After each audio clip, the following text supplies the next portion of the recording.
അങ്ങനെ ഞാനിത് ആ വണ്ടി എടുത്തോണ്ട് പോകുന്ന ഇപ്പം കുറച്ച് ദൂരം പോകുന്നു കേട്ടോ. കുറച്ച് ദൂരം എന്ന് പറയുമ്പോൾ കുറേ ഒന്നും പോകുന്നില്ല, ഒരു 10 കിലോമീറ്ററൊക്കെ. ഒരു പമ്പ് കയറി എണ്ണ അടിച്ചു. ആ സമയത്ത് ഞാൻ കോളിലായിരുന്നു. എന്നിട്ടിപ്പോൾ ഇതാ പോയിക്കൊണ്ടിരിക്കുകയാണ്. നമ്മൾ പോകുന്നത് റാഞ്ചിലേക്കാണ്. നമ്മൾ ഫോറസ്റ്റിൻ്റെ അകത്തൂടെയാണ് ഇങ്ങനെ പോയിക്കൊണ്ടിരിക്കുന്നത്.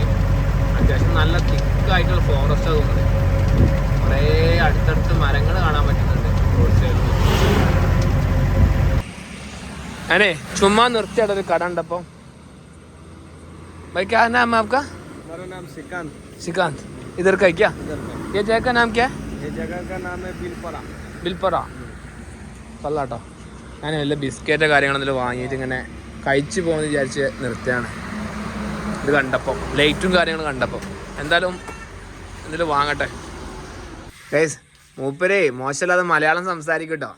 ഏകദേശം 12 വർഷത്തോളം കേരളത്തിൽ വർക്ക് ചെയ്തിട്ടുണ്ട്. 2007 മുതൽ 2019 तक है ना, 2019 तक काम किया। अच्छा എന്തായാലും കൊള്ളാട്ടോ. 2019 പകുതി വരെ വർക്ക് ചെയ്തിട്ടുണ്ട്. ഇപ്പോൾ ഇത് അവിടെ ഒരു കട ഇട്ടാണ്ട് കൊറോണയുടെ ശേഷം നാട്ടിലേക്ക് പോയിട്ടില്ല എന്ന് പറഞ്ഞ് എനിക്കിതപ്പോൾ ഒരു ചായ തന്നു മൂപ്പര്. നോക്കി ഇവിടെ മൺപാത്രത്തിലിട്ടോ ചായ ഇട്ട് നമുക്ക്. വേറെ ചേട്ടൻ വന്നിട്ടോ, ചേട്ടൻ പാലക്കാടൊക്കെ വർക്ക്. ഭൈ ആപ്കാ നാം? अच्छा आपका? കൃഷ്ണമണ്ഡൽ. ഈ ചേട്ടനെ നല്ല ഇതിൽ മലയാളം അറിയട്ടെ. കുറെ നേരം വർത്താനൊക്കെ പറഞ്ഞിരുന്ന് കേരളത്തിനെ കുറിച്ചിട്ടൊക്കെ ചോദിച്ച്. മൂപ്പരും പാലക്കാടൊക്കെ വർക്ക് ചെയ്തിട്ടുണ്ടായിരുന്നു. ക്യാ ആപ്കാ കോൺട്രാക്ടർ നാം? അനിരുദ്ധ്. എന്തായാലും അയാളുടെ അണ്ടറിലാണ് വർക്ക് ചെയ്ത് പറഞ്ഞത്. രണ്ടുപേർക്കും കേരളം ഭയങ്കര ഇഷ്ടമാണെന്ന് പറഞ്ഞേ. കൊള്ളാം എന്തായാലും. ഞാൻ അവരോട് ബായ് പറഞ്ഞോ. ടീക്കെ ഭയ്യ ബായ് മിലുക. ഇതാട്ടോ ഇവർക്ക് നമുക്ക് കുടിക്കാൻ വേണ്ടിയിട്ടൊരു വെള്ളത്തിൻ്റെ ബോട്ടിൽ കൊണ്ടുവന്നിട്ടുണ്ട്. കേരളത്തിൽ അവർക്ക് കിട്ടിയ നല്ല നല്ല കോൺട്രാക്ടേഴ്സിനായിരുന്നു. അപ്പം അവരിങ്ങനെ കാര്യങ്ങൾ പറഞ്ഞു തരാണ്. നമ്മുടെ നാട്ടിൽ വർക്ക് ചെയ്യാൻ വന്നിട്ട് നമ്മുടെ നാട്ടിലത്തെ കോൺട്രാക്ടേഴ്സ് അവർക്ക് തിരിച്ച് വരാൻ ട്രെയിനിൻ്റെ വരാൻ ഫ്ലൈറ്റ് ടിക്കറ്റ് എടുത്ത് കൊടുക്കലും അതേപോലെ നാട്ടിൽ തിരിച്ചു പോകുമ്പോൾ 2000 രൂപ എക്സ്ട്രാ കൊടുത്ത് അവരെ സന്തോഷമാക്കി വിടുന്ന കാര്യമൊക്കെ ഇങ്ങനെ പറയായിരുന്നു. ശരിക്കും പറഞ്ഞു കഴിഞ്ഞാൽ അവർക്ക് നല്ല റെസ്പെക്ട് കിട്ടും. നമ്മളെ കണ്ടപ്പോൾ അവർക്ക് ഭയങ്കര സന്തോഷം. പ്രത്യേകിച്ച് അവിടെ വർക്ക് ചെയ്ത് കണ്ടപ്പോൾ തന്നെ ഭയങ്കര എക്സൈറ്റ്മെൻറ്റ്. പിന്നെ കുറേ നേരം വർത്തമാനം പറഞ്ഞിട്ടുണ്ട്. എന്നിട്ട് എനിക്ക് എന്താ വേണ്ട ഇങ്ങനെ ചോദിച്ചുകൊണ്ടിരിക്കാം. ഞാനും കുറച്ച് സാധനങ്ങളൊക്കെ അവിടെ നിന്ന് ഇങ്ങനെ വാങ്ങി. നമുക്ക് സോപ്പ് ഷാമ്പൊക്കെ ഇല്ലായിരുന്നു. അപ്പോൾ അതൊക്കെ ഞാൻ അത് വാങ്ങി വെച്ച് പിന്നെ കുറച്ച് ബിസ്ക്കറ്റ് വാങ്ങി. അതിനുശേഷം എനിക്ക് വെള്ളം വാങ്ങിക്കൊണ്ടുവന്ന്. എന്തായാലും കൊള്ളായിരുന്നു കേട്ടോ. നമ്മൾ ഒറ്റയ്ക്കാവുമ്പോഴുള്ളൊരു ബെനിഫിറ്റാണ് അത്. ഒറ്റയ്ക്കാവുമ്പോൾ നമ്മൾ കുറേ ആൾക്കാരായിട്ട് ഇങ്ങനെ ചെറുപറ സംസാരിച്ച് ഭയങ്കര എന്താ പറയുക കുറേ എക്സ്പീരിയൻസ് നമ്മൾ കളക്റ്റോ. ഒരാൾ കൂടെ ഉണ്ടാകുമ്പോൾ വൈബ് തന്നെയാണ്. പക്ഷെ നമ്മൾ ബാക്കിയുള്ളവരുടെ സംസാരം നമ്മൾ കുറയും. കാരണം മറ്റുള്ള ഒരാളുടെ നമ്മുടെ കൂടെ ഫ്രണ്ട് ഉണ്ടെങ്കിൽ ചിലപ്പോൾ നമ്മൾ ആ ഫ്രണ്ട് ബോറടിക്കേണ്ടെന്ന് വിചാരിച്ചിട്ടോ അല്ലെങ്കിൽ നമുക്ക് പെട്ടെന്ന് പോകാന്നുള്ളൊരു മൈൻഡിൽ അങ്ങോട്ട് ഇറങ്ങിപ്പോകും.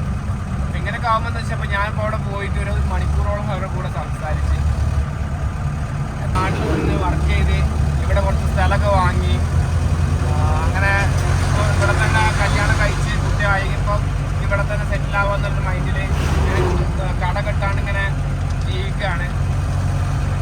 എന്നാലും കൊള്ളാം. നമുക്ക് ബംഗാളിലെത്തിയപ്പോൾ ഇതാട്ടോ വൈബ്. ശരിക്കും നമ്മുടെ നാട്ടിലത്തെ കുറേ ആൾക്കാരെ വർക്ക് ചെയ്യുന്നതുകൊണ്ടും അവർക്ക് നമ്മളോട് മുകളിൽ നല്ലൊരു റെസ്പെക്റ്റ് ഉള്ളതുകൊണ്ട് തന്നെ ഇവിടെ പോലെ നമുക്ക് സ്വീകരണമാണ്.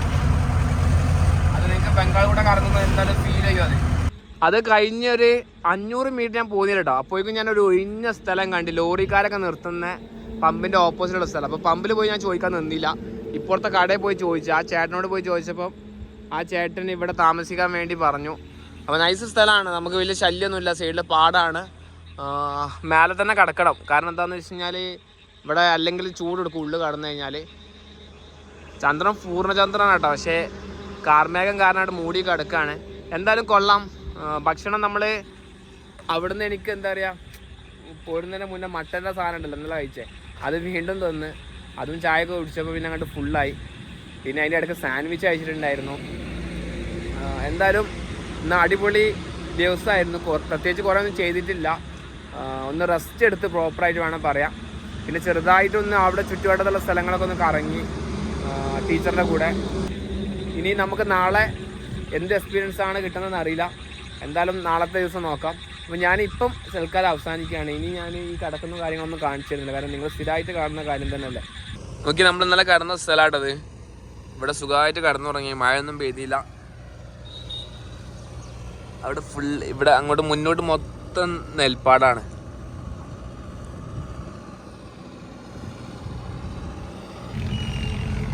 ഞാനേ എല്ലാം പാക്ക് ചെയ്തു, വണ്ടി എടുക്കാൻ നിൽക്കുക കേട്ടോ. ഓക്കെ, അങ്ങനെ ചെക്കൻ സെറ്റായി നമ്മളിതാ പോകുന്നു. നല്ല കടന്ന സ്ഥലമാണിത്.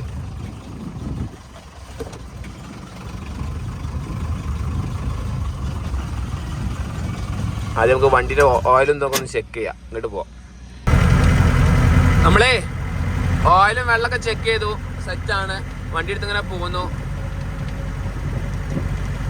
ഈ ഭാഗത്തേക്കൊക്കെ അത്യാവശ്യം ഫോറസ്റ്റ് ഉണ്ട് കേട്ടോ. നോക്കി നിങ്ങള്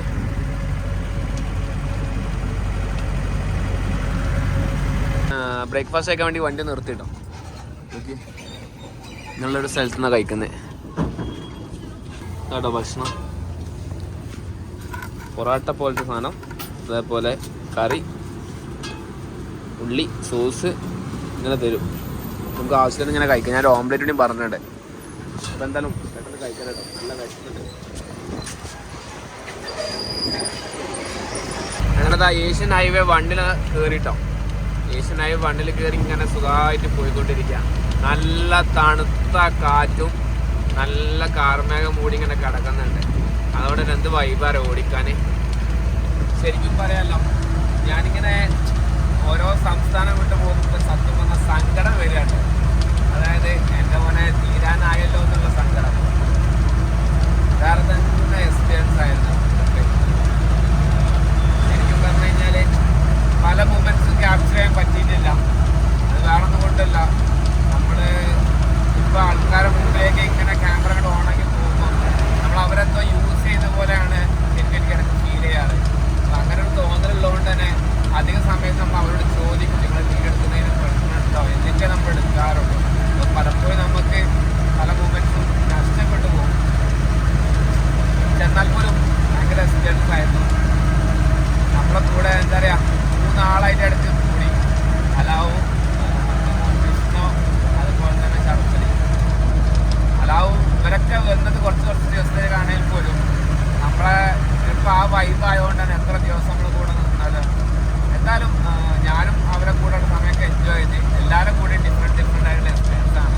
എല്ലാവരും ഡിഫറെൻറ്റ് ആയിട്ടുള്ള ആൾക്കാരാണ്. പക്ഷേ നല്ല ഡിഫറെൻറ്റ് ആയിട്ടുള്ള വൈബാണ് എല്ലാവരും കൂടെ കിട്ടിയത്. എന്തായാലും കൊള്ളാം. ഞാനിങ്ങനെ ഓർക്കുകയാണ്. ഒറ്റക്കാവുമ്പോഴാണല്ലോ നമ്മളിങ്ങനെ വീട്ടിലാക്കി കുറച്ച് ഓർക്കുന്നത്. കാരണം ആരുമില്ലല്ലോ വർത്താനം പറയാനും കാര്യം. മൊബൈൽ ഹോൾഡർ ചുമ്മാന്ന് വാങ്ങിട്ടോ. എന്താ പറയുക, ഇത്ര കാലമായിട്ട് ഞാൻ ഉപയോഗിക്കാത്തൊരു സാധനമാണ്. എന്തായാലും നമ്മൾ ഈ ട്രിപ്പ് കഴിയാൻ നേരത്തൊക്കെയാണ്, കഴിയാൻ നേരത്തെ മീൻസ് അവസാനത്തേക്ക് എത്തിയപ്പോഴാണ് നമ്മൾ വാങ്ങുന്നത്. 100 റുപ്യ കൊടുത്ത്. കൊള്ളാം. എന്നാലും സുഖമായിട്ട് ഇങ്ങനെ അവിടെ മൊബൈൽ വെച്ച് മാപ്പ് കാര്യങ്ങളൊക്കെ നോക്കാമല്ലോ. ഒരു അടിപൊളി ഡ്രൈവ് ആയിരുന്നു കേട്ടോ. കുറച്ച് നേരം വരെ ഒരു 50 കിലോമീറ്ററോളം സുഖമായിട്ട് ഉഷിറ്റ് നല്ലൊരു എഡ്ജായിരുന്നു. അത് സീനൊന്നും സംഭവിച്ചില്ല. എന്തായാലും നമ്മൾ ഹൈവേ നിന്ന് മാറി ഇപ്പം ഏഷ്യൻ ഹൈവേ 1 നമ്മൾ മാറി ഇനി ലെഫ്റ്റ് ഡീവിയേഷൻ എടുത്തിട്ട് നമ്മൾ പോവാണ്. കൊള്ളാട്ടോ, അടിപൊളി ഡ്രൈവിങ്. ചെറുതായിട്ടൊരു ചാറ്റൽ മഴ വന്നു അതിൻ്റെ ഇടയ്ക്ക്, പക്ഷെ അത് വല്ലാതെ കണ്ട് പെയ്തിട്ടില്ല. സുഖം. നല്ല നല്ല വെതറാണെങ്കിലോ പിന്നെ ഒന്നും പറയാനോ ഡ്രൈവ് ചെയ്യാൻ. നമ്മളൊക്കെ അസനോൾ എന്ന് പറഞ്ഞ സ്ഥലത്ത് എത്തിട്ടോ. ഈ അസനോൾ ഇവിടുത്തെ ഒരു ഡിസ്ട്രിക്റ്റ് ആണോന്ന് അറിയില്ല. അതെന്തായാലും നോക്കാനുണ്ട്, എനിക്കൊന്ന് മനസ്സിലാക്കണം അത് ആണോ എന്നുള്ളത്. അസനോൾ എഞ്ചിനീയറിംഗ് കോളേജൊക്കെ ആ സൈഡിൽ നോക്കിയപ്പോഴാണ് മനസ്സിലായത് അസനോൾ ശരിക്കും ബംഗാളത്തെ 2ാമത്തെ വലിയ സിറ്റി ആട്ടോ. അതായത് കൊൽക്കത്ത കഴിഞ്ഞാൽ പിന്നെ ഏറ്റവും വലിയ പോപ്പുലേറ്റഡ് ആയിട്ടുള്ള സിറ്റിയാണ്. ഇന്ത്യയിൽ വെച്ചിട്ട് 33ാമത്തെ സിറ്റി. ചേടാ കൊള്ളാലോ, അതിപ്പോഴാണ് മനസ്സിലാക്കാൻ പറ്റി. അപ്പോൾ നമ്മൾ ആ ഒരു സിറ്റിയിലൂടെ ഇങ്ങനെ പോയിക്കൊണ്ടിരിക്കുകയാണ്. ഇങ്ങനെയാട്ടോ ഇവിടുത്തെ അധിക ബസ് ഞാൻ കാണുന്നത്. ഈ ഭാഗത്തൊക്കെ വരുമ്പോൾ അധികവും പഴയ ബസ്സുകളാട്ടോ, പുതിയ ബസ്സുകളില്ല എന്നല്ല. ഞാൻ ഇപ്പോൾ കണ്ടുപോകുന്നത് മൊത്തം അധികം ഇങ്ങനത്തെ ബസ്സുകളാണ്. ഏതൊക്കെയാണ് റൂട്ടിലൂടെയാണ് നമ്മൾ കൊണ്ടുപോകുന്നത് ഏതായാലും ഗൂഗിൾ മാപ്പ്.